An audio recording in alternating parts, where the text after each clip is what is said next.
So I volunteered for this experiment. And now, in addition to getting LSD, I had to agree that I would have my electroencephalography made, because my preceptor was interested in EEG.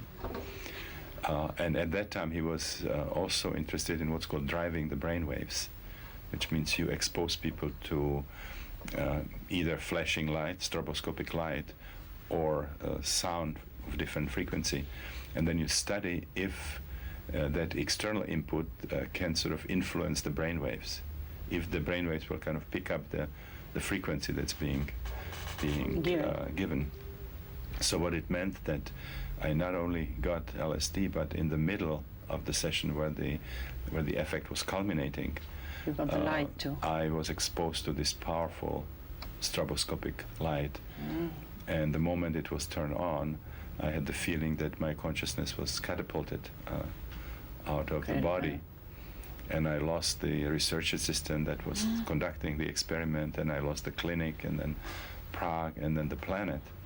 And I had the feeling that my consciousness had absolutely no boundaries anymore, and I had the feeling of really becoming the whole universe, a very, very powerful experience, mystical kind of experience. And so I came back very, very impressed by what just had happened to me. And I thought that studying these states would be by far the most interesting thing I can imagine to study in psychiatry. And actually for the next, it's now about 43 years, I haven't done much else than studying those states. Things related to different non-ordinary states, not just psychedelics, but then the last 20 years, my wife Christina and I developed what we call holotropic breathwork, where actually very similar states can be induced just by faster breathing, by powerful evocative music and certain kind of body work. And I've been also interested in a variety of areas which are directly related to non-ordinary states, such as shamanism, or what the anthropologists study, the rites of passage, for example, the healing ceremonies of different native cultures, parapsychology, thanatology, the study of death and dying. How interesting. And how did you change from, at first, if I understand you well, you started working in patients with LSD, and then you changed to work with holotropic breathing, no? To change from drug to non-drug therapies. What made you change from one side to the other one? What did you find? Well, I started experimenting with the breath work, and then I met also Christina. She brought her background was in Hatha Yoga. Yeah, how interesting. So she brought some of those elements, and we created this holotropic breath work, which was a much more convenient thing, because work with breath, with music, it was unlikely that in the near future there would be speed limits for breathing, or that music would be outlawed. So it was just much easier to work with the breath. And I actually became very fascinated with this system. How powerful the experiences could be with something as simple as breathing and music. Because before we thought about LSD as this extremely powerful substance, very, very unique. And I realized how close actually many people were to these experiences. That was a question I wanted to ask you. Do you find it's very different the experience with LSD that with breathing, or you come to approximately the same states of consciousness? I came into this work equipped with traditional psychiatry and then psychoanalysis.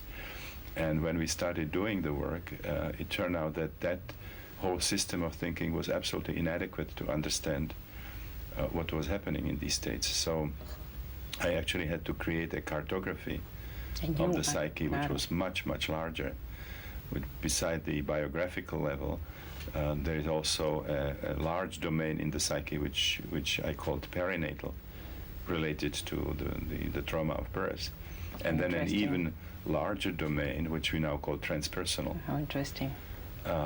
So it's a very large cartography, And when we started working with the holotropic breathwork, people have experiences of the same kind: biographical, perinatal, transpersonal, different combinations. Always in the same order? No. No. It can come in different combinations.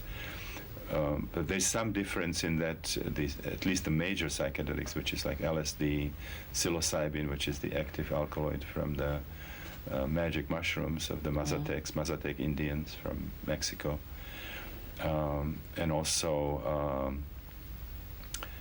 mescaline, which is the active principle of peyote. Those usually create very, very colorful, for most people, very colorful states, a lot of colors and some geometrical kinds of experiences, in addition to these biographical, perinatal, and transpersonal experiences. The breath work usually is less visual for people, but has powerful emotional elements and powerful psychosomatic elements, and the experiences are exactly the same. How interesting. But it's more similar, if you want to compare it with psychedelics, more similar to what people experience on some of the amphetamine-derived psychedelics, like what's called ecstasy or Adam. How interesting. Could you tell us, you were talking just a few moments ago about transpersonal experiences and the perinatal experience.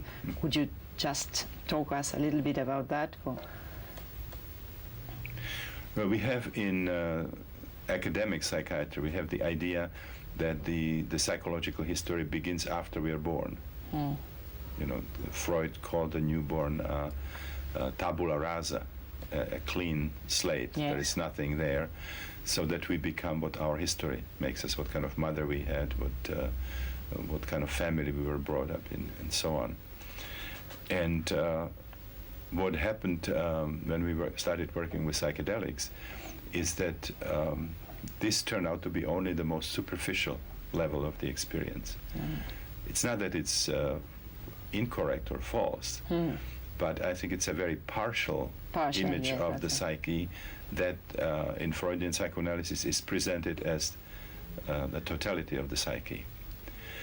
Now, when the process deepens, which means, for example, when we continue with the sessions, or when we increase the dosage, then suddenly this whole new area opens up, where people would have experience of suddenly being caught and trapped in a closed system, struggling to free themselves, and they typically identify this as reliving their own birth.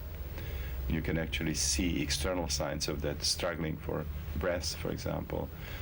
I have seen people who relived birth with a forceps, and as they were reliving it, the sort of quadrangular bruises showed on both of their temples. Nobody touched them, you know, and suddenly the whole process recreated birth. Or people would discover that they were a breech position, or that they were born with the umbilical cord around the neck, or they can smell the anesthesia. They realize what type of anesthesia was used at the time. At that moment. When they were born. So this came as a tremendous surprise to me, because the official position is that there cannot be any memory of birth. And the reason that's given is that the cortex of the newborn is not really matured.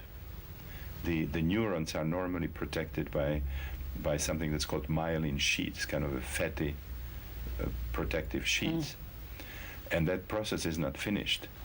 And that, in traditional, neurophysiology, is usually given as a reason why we cannot remember birth. How interesting. Yeah. But it became absolutely clear that there is a very, very powerful record.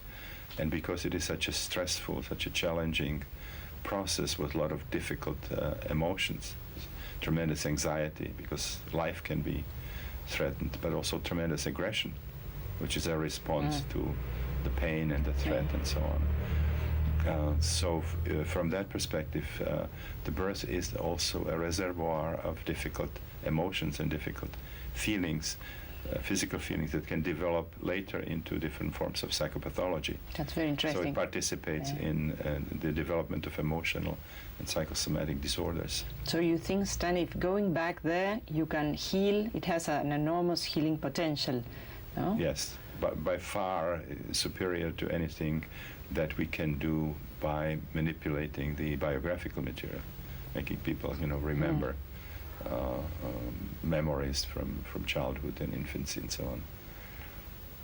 I think the power of it is that it is a life-threatening situation, so it has tremendous depth, tremendous intensity. Interesting. And do you feel it has the same healing potential, or what difference in healing potential do you find going back to the birth moment or a transpersonal experience? The transpersonal domain offers yet additional possibilities for healing. For example, for many people, the transpersonal experiences start actually happening simultaneously with the perinatal, with the birth experience. For example, being trapped in the birth canal can be associated with kind of experience of being in hell, which is connected with sort of visions that are already coming from the archetypal realm. Those are archetypal images, or from the Jungian historical collective unconscious, for example, with experiences of being in a prison, in a dungeon, or in a concentration camp, sometimes with a sense of personal remembering, and then people call it past life experience. So sometimes the birth and these other kinds of experiences can alternate or even be simultaneously present. You can have it at the same time, you mean? Whereas in the stage where the cervix is open and there is the struggle through the birth canal, people have experiences that are related to revolutions. Yeah, how interesting. Enough of the oppression, we will overthrow the tyrant, we will all breathe freely. Or there could be identification with Christ on the cross as our sort of framework for a powerful death rebirth experience, or some archetypal images of other deities representing death and rebirth, like Osiris or Dionysus or Quetzalcoatl. And it's drawn from the collective unconscious, from mythologies that people might not know. So the unconscious, the collective unconscious, is a reservoir of mythological forms that are trans-individual. So you believe that when one enters a non-ordinary state of consciousness, one has access to that collective unconscious. Yes, and one can definitely. take images from there. Very much so. Right. And so we can see powerful healing potential of different kinds of transpersonal experiences as well. For example, I have seen people who would work on psychogenic asthma, or they would work on a phobia. Phobias, that's interesting. And a part of the roots would be from what's described by psychoanalysis, which means infancy, childhood, later life. But then a deeper root would go to birth. And then there is yet a deeper root that takes that person into the transpersonal area. And it could be a past life experience, or it could be a Jungian archetype that's behind that symptom. So we see that the symptoms have a kind of multi-level, multi-dimensional structure. They're not just products of infancy and childhood. But there is a very specific connection with childhood, so that when we discover that part, we might stand under the illusion that we got the whole story, which is what I see psychoanalysis doing. They get really relevant connections to the symptom, but they don't get the whole story. The whole story. A very good friend of mine who's now dead, Joseph Campbell, Yes. the mythologist, when he talked about it, he said that Freud was fishing while sitting on a whale. The psyche was much larger. Although It's very interesting, we the talk image. about depth psychology, but psychoanalysis, as deep as it is, still just scratching the surface of who we are, what the human psyche is about. Very interesting. Could you give us, on behalf of your work, a map of consciousness? With your research, you found a lot of new discoveries beyond, as you say, traditional psychology. It has given you a lot of new dimensions to add to what people worked in. You know, when I was working on this map, I started seeing experiences that were not accounted for in psychoanalysis.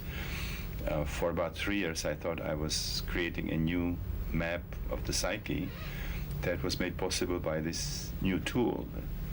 When you have a new tool, new areas for research open up. So, for example, the microscope can discover dimensions that we couldn't study before, or the telescope, you know, can see much further and discover new galaxies and so on.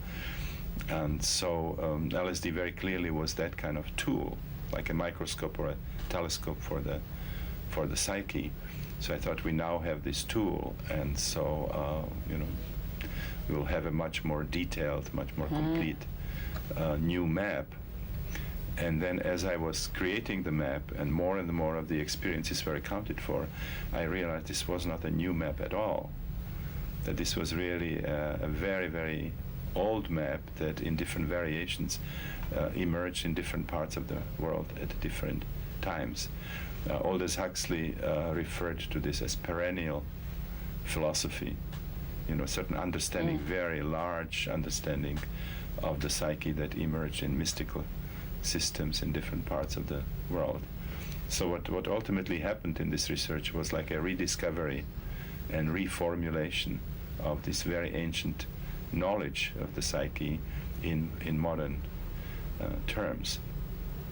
So the map that I've created has these 3 domains, or the 3 levels, of which the first it shares with academic psychiatry and psychology, which is the biographical level, where we have all the emotionally important events that happen to us, you know, from the infancy through childhood to later life. Then the second level I call perinatal, which is, as I mentioned before, the mixture of the actual biological events of birth, all the emotions or the physical feelings, but also the specific openings into the collective unconscious. So the perinatal is a mixture of the individual and the collective. It's like a gateway. It's like a bridge. It's like a gateway from the personal into the transpersonal. So we get a mixture of both. And I noticed that when people are having these perinatal experiences, they come in 4 very distinct clusters, experiential That's clusters. Interesting. Could you tell us? Which reflect the stages, the phases of birth. And so I talk about them as basic perinatal matrices, or BPM for short. BPM 1, 2, 3 and 4. So the first matrix is related to the situation when it's like an advanced stage of pregnancy, when the child is still in the womb, but the delivery hasn't started. And there we can have either very positive experiences, if it was a good womb, if it was a normal pregnancy, or, you know, very bad experiences.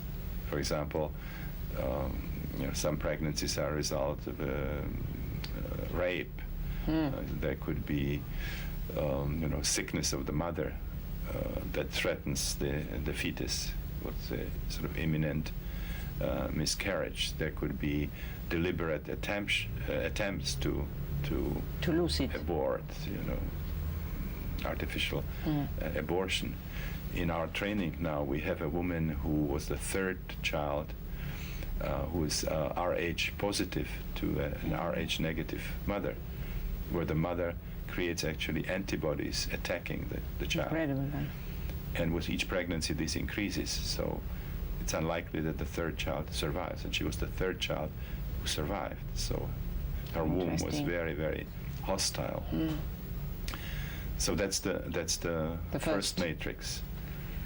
The second matrix is the situation where the uterus starts contracting, but the cervix is not open. So it's like a no exit situation. Very, very difficult experience to have, where people feel completely lost, condemned, almost like in hell.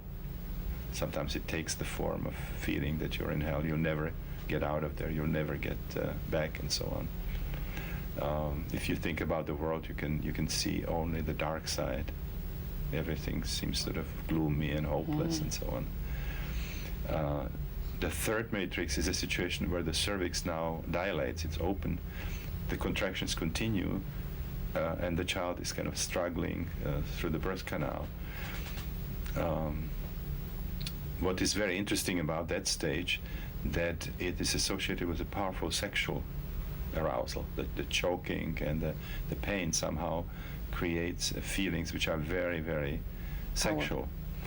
And that's extremely important, because it means that our first experience of sexual energy is happening in a very precarious context. When the life is threatened, we are inflicting pain on another organism inflicting pain on us. There is anxiety, there is aggression, there is blood, there is mucus, there could be, even if there is no enema, there is no catheter, there could be feces, urine. So sex is sort of in a very precarious company there. So it is the foundation for development of various sexual dysfunctions. Later on. Various deviations, sexual deviations, perversions, where sex is all linked with anxiety or aggression or inflicting pain or needing to experience pain or wanting to be bound, the various sadomasochistic things. It's a very important source of sexual problems. And then we have the situation, of course, of the head coming out, or the feet, whatever comes first, and the cutting of the umbilical cord, when the child begins to exist as an anatomically independent organism. Of course, still emotionally dependent, but anatomically independent.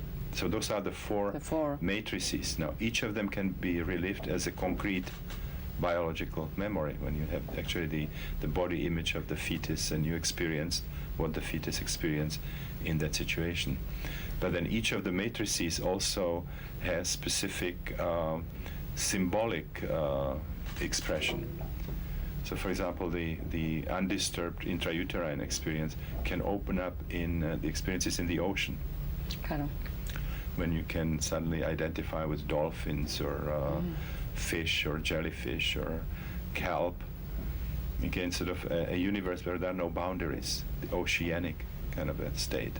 Or it can open up into a cosmic state, where you can experience yourself as being in the interstellar space, and that sort of the beauty of the star-filled sky. Or I have seen people who would go from this good womb experience to an identification with an astronaut who is on a spacewalk, kind of floating.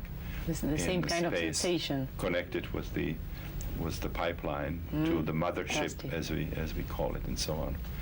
It can also open up into experiences of nature that is beautiful and safe, and kind of provides unconditionally, like a mother nature archetype. So you can go from being a fetus to identification with a Polynesian native on an unspoiled island, like before the European missionaries got there. You don't have to wear any clothes, and the temperature is fine, and you don't have to work hard. There's always some papaya or everything is easy. Some fruit too. Everything's easy. You just are having a good time, and nature is providing unconditionally in the same way in which a good womb would provide unconditionally for the child. And then if it's a bad womb, then usually people experience a sense of being poisoned. It can come up with paranoid kind of feelings. They can see demonic archetypes. If it's like attempted abortion, there could be a sense of kind of bloody, apocalyptic catastrophe of some kind, and so on. Then the transition from the first matrix to the second is experienced frequently as kind of a whirlpool, vortex, maelstrom being sucked in also descending into the underworld, getting lost in some kind of dangerous labyrinth and so on, or sometimes being swallowed by an archetypal monster of some kind, being engulfed by leviathan or whale or crocodile like creature. Incredible. Or entangled by a giant spider or octopus. Awful images. Yeah. Yeah. And when people go back there and in the therapy, they start healing, no? Yes. That moment, and then they heal what happens later. How does it work? Well, for example, the second matrix, which is the no exit situation, is a matrix that underlies depression. When a person or the person is under the influence of that memory, there's a sense of hopelessness, of things are unworkable. There is a sense of inability to cope, not seeing any way out of one situation. Everything seems dark and kind of meaningless. So when that matrix can be brought up fully into consciousness, then it stops influencing the person. Oh, that's fantastic. As long as it's alive, kind of and energetically charged in the unconscious, then in a sense the person experiences the present world as if it were a kind of a womb that is closed. So if the person is doing this inner work, they experience this second matrix, and then there's suddenly a shift. Suddenly it starts opening up, and it turns into the struggle of the third matrix. And then you experience the struggle, the fear, the anger, also the kind of a sexual orgastic feelings, and then it comes to an opening. And then suddenly you have, in your everyday life, you have a sense of being much freer than you were before. That's incredible. Because in a sense, the past rests as a kind of a shadow on your everyday perception. And what you told from this, it's in a very short time, shorter than it would take perhaps in a traditional psychotherapy. No? Oh, I have seen situations where major changes can happen in one afternoon.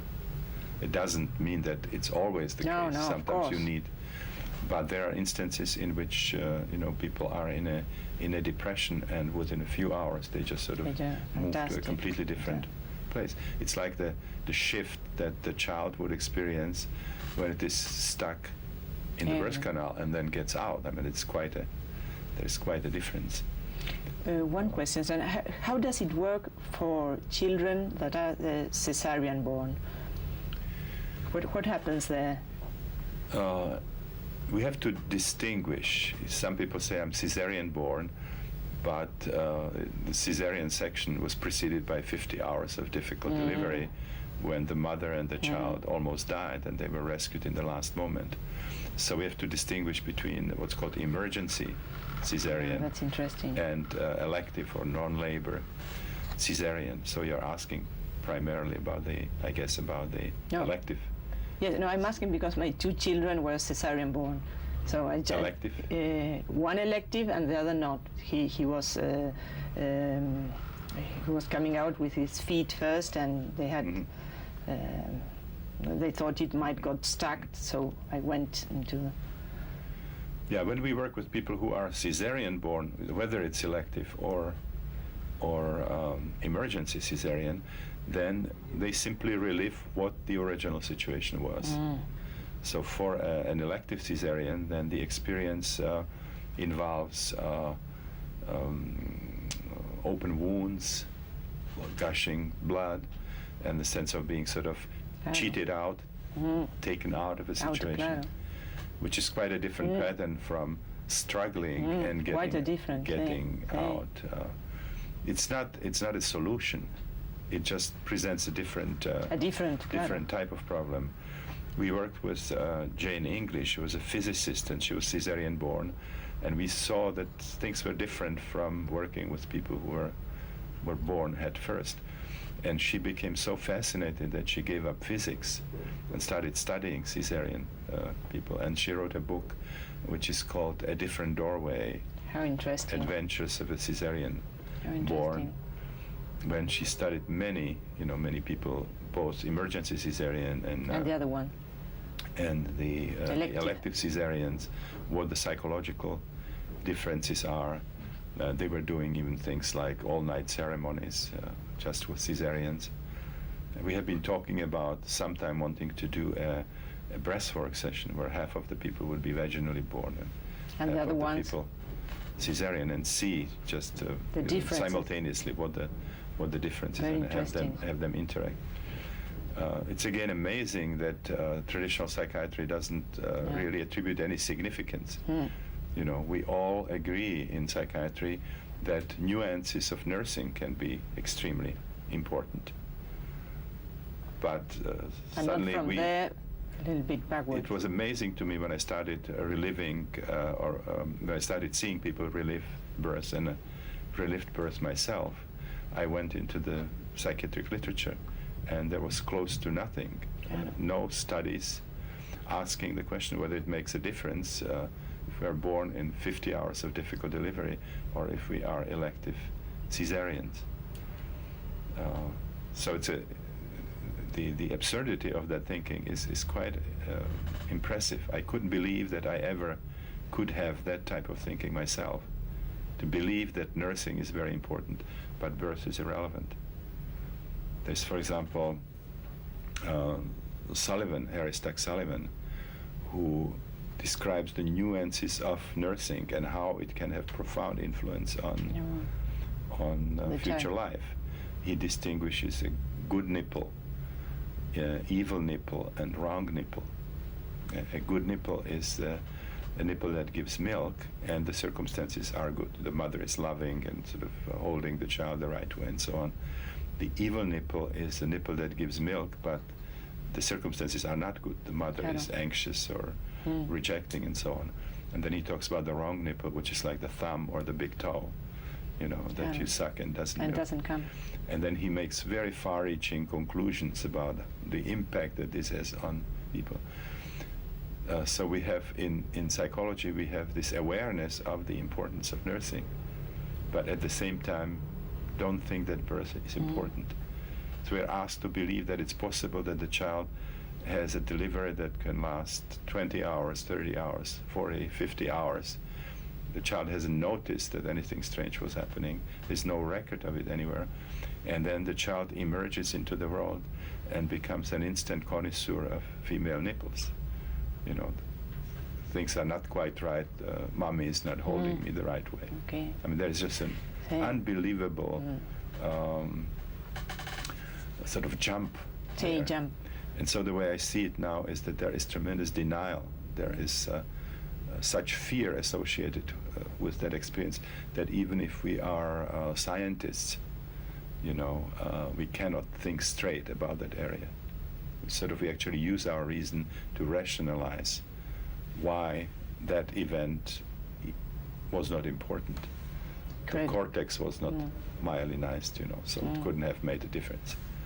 It's incredible how you've, each item of life, you've gone so subtle and so profound, no? To investigate each part as very profound, as a whole. It's very interesting. Yeah. But it's amazing, isn't it, that we don't see birth as something. Yes, it's amazing. In psychiatry, in current psychiatry, the birth is taken into consideration only if it was so bad that it damaged irreversibly the brain cells. Incredible. As long as it doesn't, no one looks at it. It isn't seen as relevant. And of course, the damage of the brain cells can be related to retardation or can be related to hyperactivity or something like that. And that's the only significance that we attribute to birth. Incredible. So for me, that was a tremendous lesson. I couldn't believe that I've ever shared that kind of perspective. It's interesting how you've gone far beyond what was written or studied, no? Traditional psychology came to a point and you went far away, far off, no? Where nothing was written or investigated. But you don't have a choice. When you do the work, it just forces you to change your thinking. Yes, when you find that it doesn't, how do you say, what you find that's done, it's not enough. You have to go far beyond that. True. That's in. You were talking first as we were talking of the maps you draw of consciousness. You talked about the perinatal, no? We talked about the first two. The first two matrices, yeah. So just very briefly, the third matrix involves usually images of some situations of powerful energies, and also aggressive images. So a lot of images from battles, for example, wars and revolutions and so on. There could be some distorted sexual imagery, pornographic or deviant, sadomasochistic, criminal sexuality, images of rapes or sexual murders and so on. Particularly if the birth was very bloody, very sort of difficult. And then as the person is emerging, there could be these archetypal images of deities representing death, rebirth. Again, coming from different cultures. Then there's usually the final stage is experience as passing through fire, a sense of the body burning as the energies, the pent-up energies are released. There is an experience of passing through purifying fire, and then kind of emerging into light, where there could be golden light, white light. There could be rainbow spectra. There could be peacock designs or archetypal deities appearing in light. So it's not just a replay of the biological birth, but also the specific connection to the archetypal world. So it's not just a reliving of birth, but it's kind of a psychospiritual rebirth. It's very fascinating how important this phenomenon is if you study religions. The idea of being born again, being sort of reborn. Death and rebirth. This is essential for shamanism. The shamanic crisis is typically a spontaneous visionary experience that involves a powerful death rebirth. This is what starts the career of many shamans. Then the so-called rites of passage, rituals conducted in native cultures, they all revolve around a death rebirth experience. For example, in the puberty rite, which is the most important one, these initiates would have powerful death rebirth experiences, and this would be interpreted as dying in the old role and being born into the new one. You die as a girl and you're now born as a woman or a boy and a man and so on. Then we have the ancient mysteries of death rebirth, which are very, very prevalent in the ancient world. The mysteries of Inanna and Tammuz in Sumer, or Isis and Osiris in Egypt, or the Bacchanalia, the Dionysian rites, the mysteries of Eleusis, Eleusinian mysteries, the mysteries of Xibalba, which were the Mayan version. So this was an amazing phenomenon. For example, I think, Stan, is the principal benefit of a person going through a psychological death, or the phenomenon I see you call dying before dying. Yes. Well, I think it's extremely important, and a very important part of it is the fact that it means sort of conscious processing of the trauma of birth and the element of death which was involved. That death is in birth in two different ways. One is the fact that it's the death of the fetus and birth of an air-breathing, very, very different creature. So we are in the womb. We are water creatures. We are aquatic creatures. We are in the amniotic fluid. We get all the supply through the umbilical cord. When we are born, we have to rebuild completely our organism. We have to open the lungs. The lungs are collapsed in the fetus. We have to open the lungs, and the whole circulation has to be rebuilt, and we become, air-breathing organisms. So in a sense, it is a death of one form of existence to another. But death is also very significantly present in a different way, which is during the transition, during the passage, our life is actually threatened. Our biological survival is threatened, depending on how difficult the delivery was. But in some instances, the child actually dies in the birth canal and has to be resuscitated. So for some people, birth was actually death. Now, when we are born, according to these observations, we are born anatomically. We get out of the situation, but we are not born emotionally. We haven't really caught up with it. So inside of us, the memory of the struggle and the danger is still very alive. And so we live with with kind of a deep feeling of fear of death. And many of the things that we do in life, in a sense, are inauthentic, because there are still ways of dealing with this trauma, or are significantly influenced by the trauma. For example, I mentioned before the fact that we cannot enjoy life, we cannot see the perspective in life.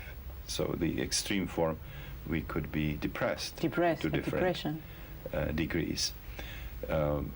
If another aspect of the birth process is more relevant, which is that element of the struggle, then it creates a kind of an attitude towards life where the solution always seems to be in the future. Like, things are not fine the way they are. I have to get somewhere else. Something else has to happen so that I feel comfortable. So how much money do I need to really live? How much fame? How much power? How much status? And then we create a certain kind of a project. The existentialists talk about it as auto-project. We see ourselves in the future where things are going to be great. When I'm going to be a doctor, when I get my medical degree, life will be different. You have a different attitude. So we always see ourselves in the future, pursuing, chasing the future. Now, there are two things that can happen. The first is that the goal is too high, or for whatever other reason, we simply don't get to that situation. And then we continue feeling uncomfortable, and we believe that it's because we didn't get what we wanted. Now, the second situation is when we get there and we find out that nothing changed, that we still feel dissatisfied, and we don't say this was the wrong strategy. We say that the goal was not big enough, or it wasn't the right kind of goal. So then life becomes what people who get insight into this pattern, they call this kind of life as treadmill type of existence. Like when a hamster is in this little wheel and is kind of running and constantly running somewhere, not getting anywhere, or rat race. People talk about rat race existence, where we sort of work towards something and we don't really fully enjoy what we have. We always want something else. And this could be played on any level of, hundreds of dollars, thousands of dollars, millions, billions. And we see people who already have what we think would do it for us, doesn't do it for them. Otherwise, people like Howard Hughes or Onassis, Christine Onassis, they would have to be, the happiest people of them all. And this obviously, it doesn't deliver, and we don't see that it's a loser strategy, whether we are achieving or not achieving. Because once we get beyond the point of basic survival, it's different in Rwanda or in Ethiopia and so on, when survival is a question. But once we get to the point that we have a place to stay, and we know that we get our dinner and so on, beyond that point, any kind of significant improvement comes from inner transformation. We have to develop a different connection to life, so that we can almost appreciate that we participate in consciousness, that we are alive. And then when we are in that place, then whatever comes beyond that is like an additional bonus. But if we don't have that connection to life, that nothing that we have materially will really bring any satisfaction. Okay, we have to. Stan, please, could you tell us a little bit about transpersonal psychology? Well, I think we should probably start from transpersonal experiences, which is what somehow inspired transpersonal psychology. So it would be the third domain in the psyche after the biographical and the perinatal. And this is a domain that we call now transpersonal.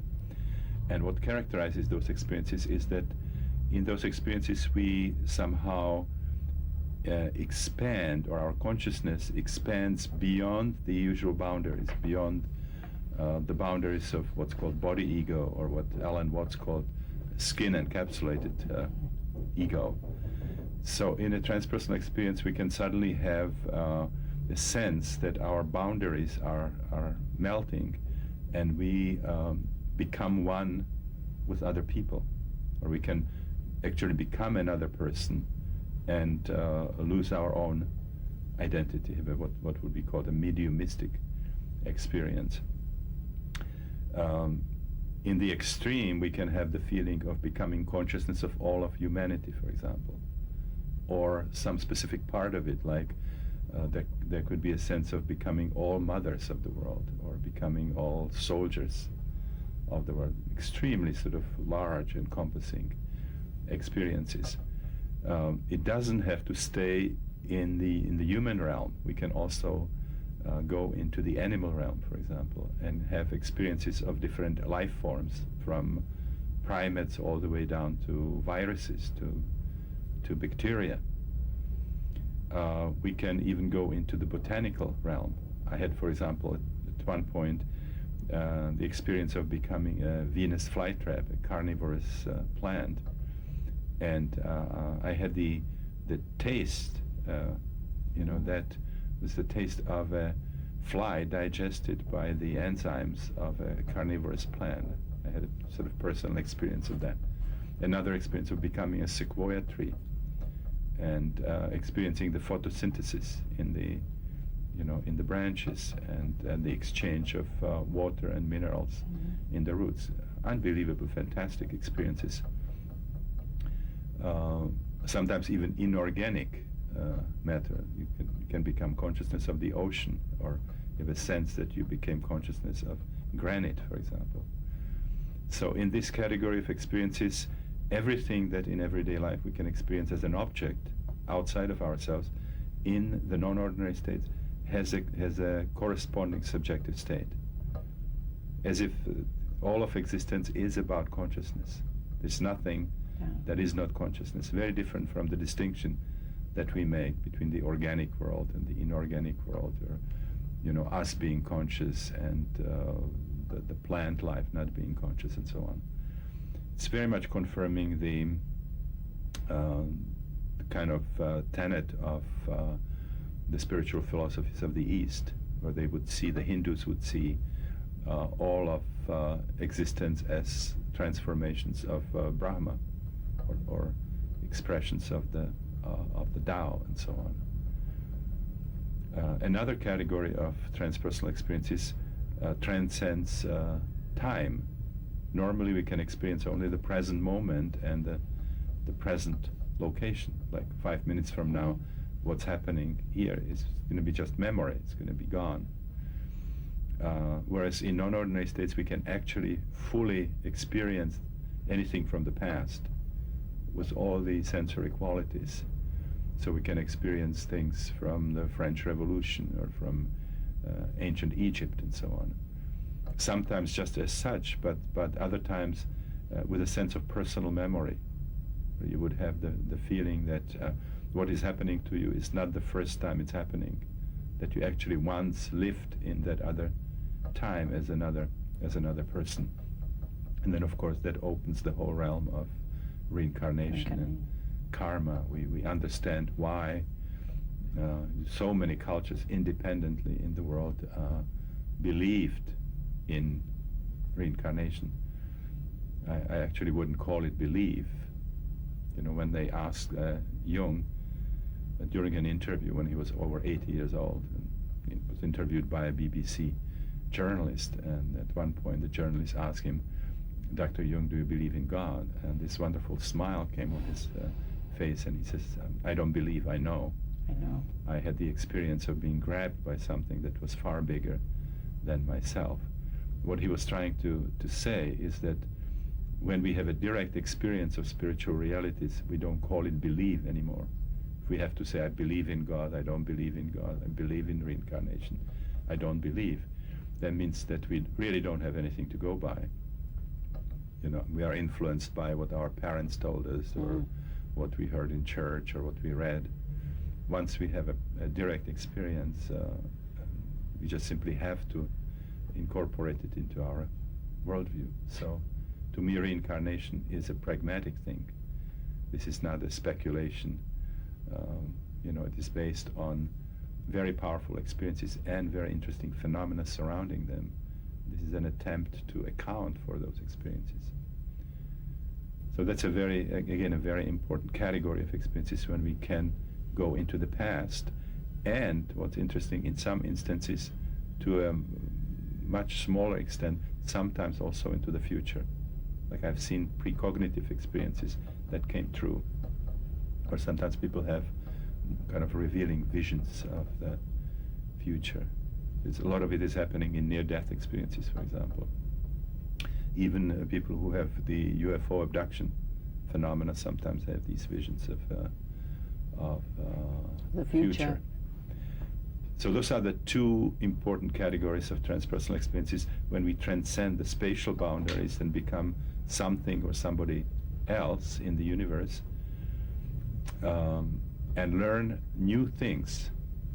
You see, the important thing to emphasize here, if you, let's say, become other people, or you become animals, or you become elements of plant life, it frequently provides access to absolutely new information about these phenomena, which goes way beyond the education of those people or specific training. You can, for example, experience yourself as an eagle. You have the body image of the eagle, and you understand exactly how the eagle flies, how you work the air currents. Incredible. Which is a powerful argument against the fact that this kind of thing can come from television or from movies or from books, because these media don't convey kinesthetic experiences. Or you can see the ground as an eagle, and it's a different perception from a human. For example, everything's magnified.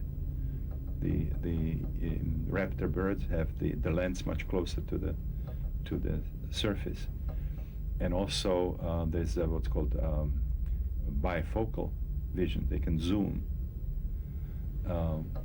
So you know, in many of these experiences, absolutely new information comes that's far beyond the intellectual knowledge of these people.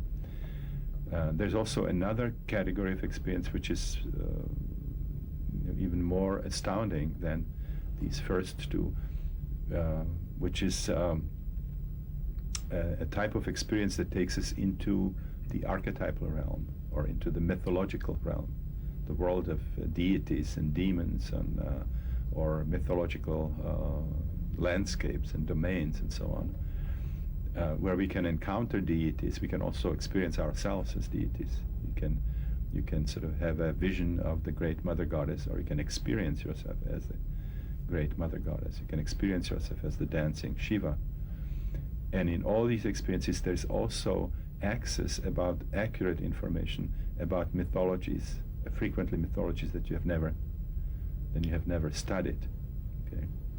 This confirms really Jung's idea that beside the Freudian individual unconscious, we have also the collective unconscious, both historical, where we can get access to historical events, and the mythological, the archetypal, where we can get accurate information about mythological realities that we have never known in this lifetime. We have never studied them. I can give you a quick example. When I was working in Prague with psychedelics, I worked with a man who had very severe phobia of death. It's called thanatophobia. And he was going through a perinatal session, and suddenly, as part of that session, he saw a cave, and in front of it was a goddess in the form of a pig. big goddess.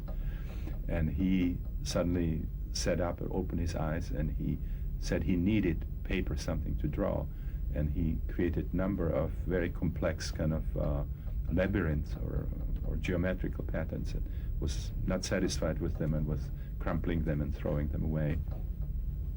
And we spent, long time trying to do free associations, trying to understand what this was about, using the Freudian technique. There was just no clue. And so, I just kind of forgot about it.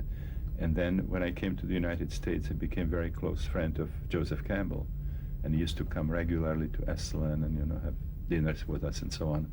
And I always had a list of mythological experiences that people had that I didn't understand. And he was this incredible encyclopedia, walking encyclopedia of mythology. And so he would tell me, this is coming from this culture, that culture. And we were having dinner, and I remember this experience, and I told him about it. And he said, oh yeah, this was the great devouring mother night of the moleculans from New Guinea. And he said that they actually breed pigs. The boys breed pigs, and they kill the pig ritually, and it symbolizes the separation from the mother.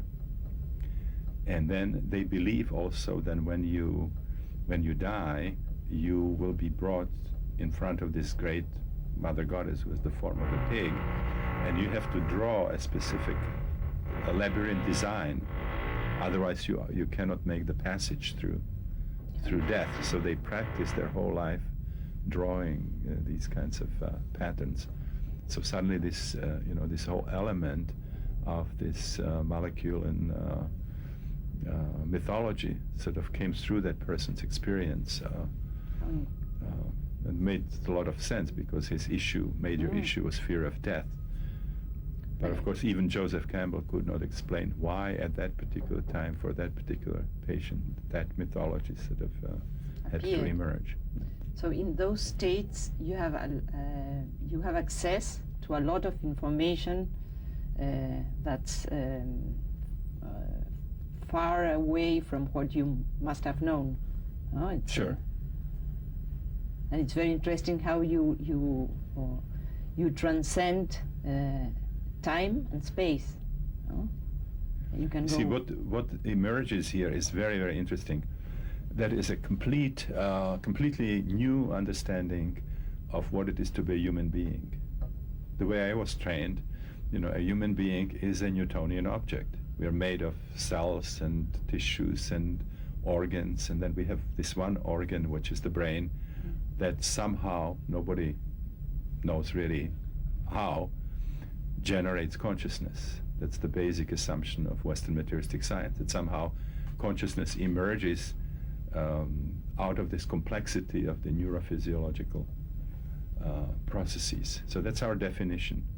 And of course we can do all kinds of interesting things. You can conduct brain operations and transplants, and current medicine certainly uses that kind of a model. But if you work with non-ordinary states, you'll find out something different about human beings, and that is that under certain circumstances we can transcend time and space and linear causality. We can experience ourselves as anything from the body ego to the cosmic creative principle. Whether we call it Brahma or the Tao or the cosmic Christ or Allah. I mean, we can have the experience of actually becoming God, becoming the divine. In the Upanishads, there is a sentence, Tattvam Asi in Sanskrit, which means thou art that. You're not really Nama Rupa, you're not the name and the shape. You are the divinity or the divine. And there are sort of boundaries, many boundaries between you and the divine, but they all can be transcended. So you find out in experiencing non-ordinary states and studying them that we don't have fixed identity. We are not the body ego. We are sort of anything on the continuum between the body ego and the creative principle itself. So ultimately, from this perspective, we are a field of consciousness that has no limits, that transcends time and space and linear causality. Now, at the same time, it makes a lot of sense to think about ourselves as Newtonian objects. So if you take this into consideration, you get a kind of a complementary definition, paradoxical definition of human beings. You say, well, we are material objects, but we are also infinite fields of consciousness. It's a very, very strange paradox that in some sense echoes remotely what the physicists found on the subatomic level about subatomic matter and also light, which is the Niels Bohr's complementary principle, the wave-particle definition of matter. The physicists in the first 3 decades were developing quantum physics. They were running into this incredible paradox that in some experiments it seemed that subatomic matter and light were of particular nature, but in some other experiments they have wave-like properties. And they first were trying to find what Einstein called a visualizable model, to really imagine what they were working with. It's very difficult to imagine what it is that can manifest as a particle and as a wave. And so Niels Bohr, one of the founders of quantum physics, set a precedent here that instead of solving the paradox, he actually codified it and had the principle of complementarity, that if you want to define what light is and what subatomic matter is, you simply have to accept that you're dealing with something that has a wave aspect and a particle aspect, and they would manifest under different circumstances. And actually which aspect it manifests depends on what kind of experiment you conduct.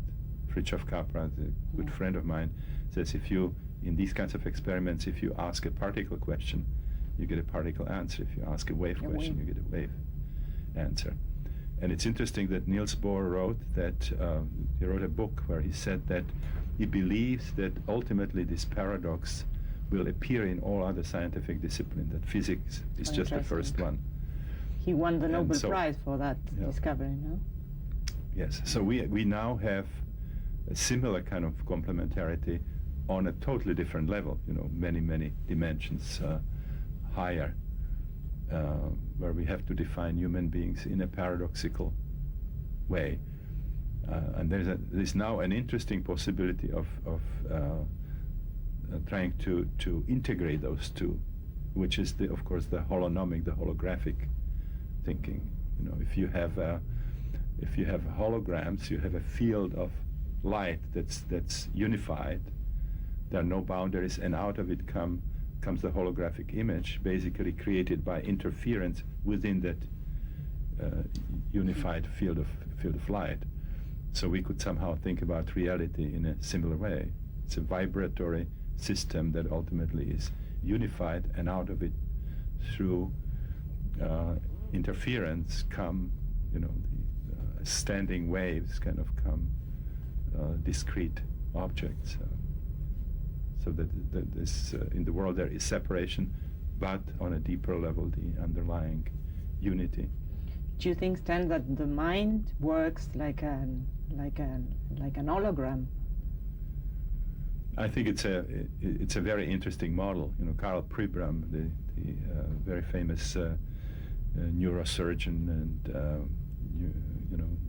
brain researcher, has actually a model, holographic model of the brain, showing how beside the kind of linear connections, computer-like connections in the brain, there's also what he calls parallel processing, which uses holographic principles. It's a very, very interesting model for the mystical systems and for transpersonal phenomena, because mystics, claim a number of things that don't make any sense to traditional thinking, which is basically 17th century, Cartesian Newtonian thinking. For example, saying things like, well, each of us are separate from each other, but then, we're all one. So this seems bizarre. This seems sort of violating the Aristotelian logic. but not in the holographic world, because you have this unified field out of which emerge sort of the discrete images. There's another statement that we hear from the mystics, which is very quizzical, doesn't make any sense from a traditional perspective, which is each of us obviously is an insignificant part of an extremely large universe. But the mystics say, but then again, each of us is the whole universe, is the whole thing. So we have to ask the question, what are we? Are we a part or are we the whole? And again, the holographic thinking can transcend this, because in a holographic system we see that the information about the whole is encoded in every part. In ancient Greece, there were two categories of schools giving different ideas about what is important to know about the universe. There was the Ionic school from Miletus, where they were arguing, because they believed that the most important thing is to ask the question, what is the universe made of? So they were asking how much fire, how much earth, how much water. People like Thales, Anaximenes, Anaximandros, and so on. But there was another category of schools that didn't agree. They said the most important thing is to ask, where does order come from? Where does pattern come from? Where does meaning come from? And matter is just a way of expressing certain kind of creative idea. And those were the Pythagoreans, for example, saying that the most important thing is number and relationship, ratio, and so on. And the Platonists and the Neoplatonists who were talking about archetypes, and what you see in the world is an expression of this timeless archetype.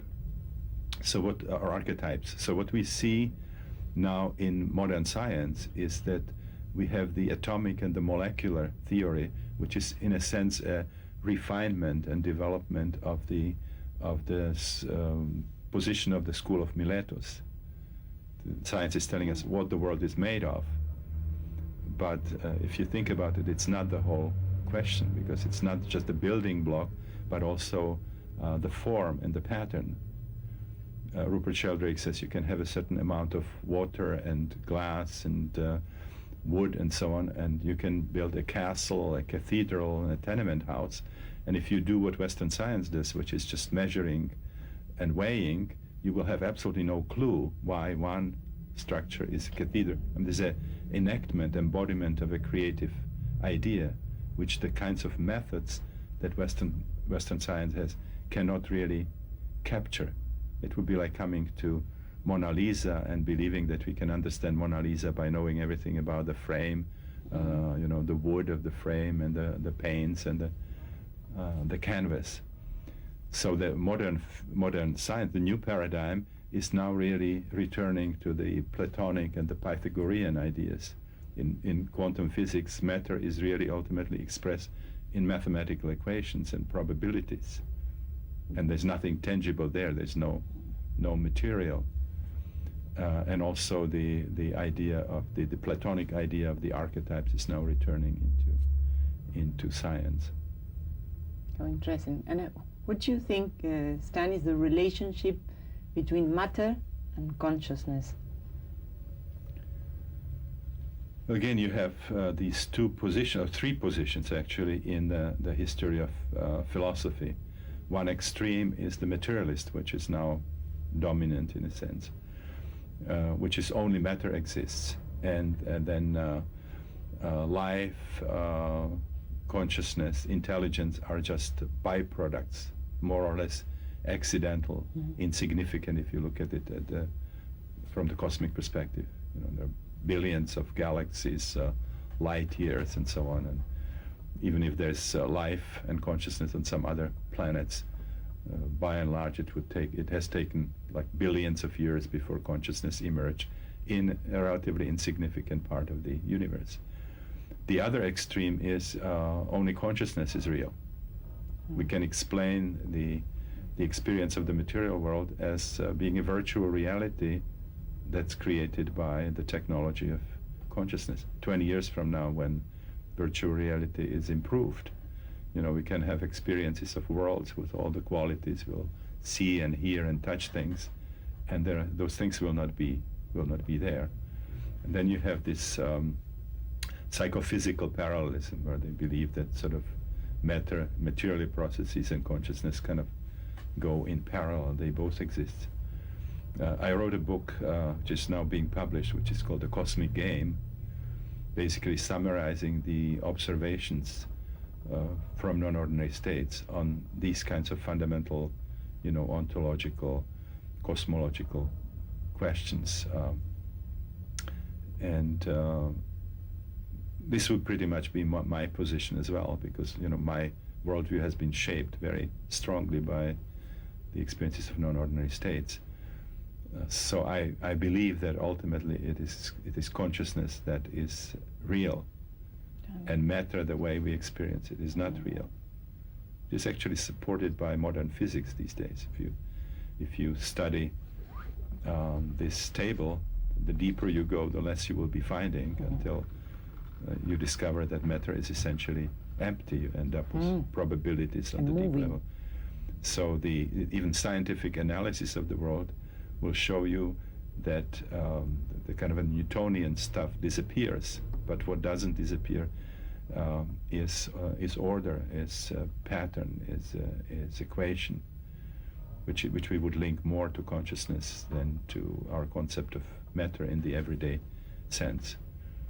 So I really believe that ultimately, when we analyze matter either experientially or scientifically, that we find out that ultimately it is consciousness that is real. In Kashmir Shaivism, which is a system that I like very much, the idea is that the supreme principle in the universe is what they call Shiva. It's not the Shiva of the Hindu pantheon. It's a different use of the word Shiva. When I asked Lakshman Ju, who was a very major exponent of Kashmir Shaivism, I asked him, why is it called also Shiva? He said, because the Indians like the name Shiva. But for them, the supreme principle is the fact of consciousness and the fact of existence, the fact that something exists, which in itself is a tremendous mystery. Why should anything exist rather than not exist?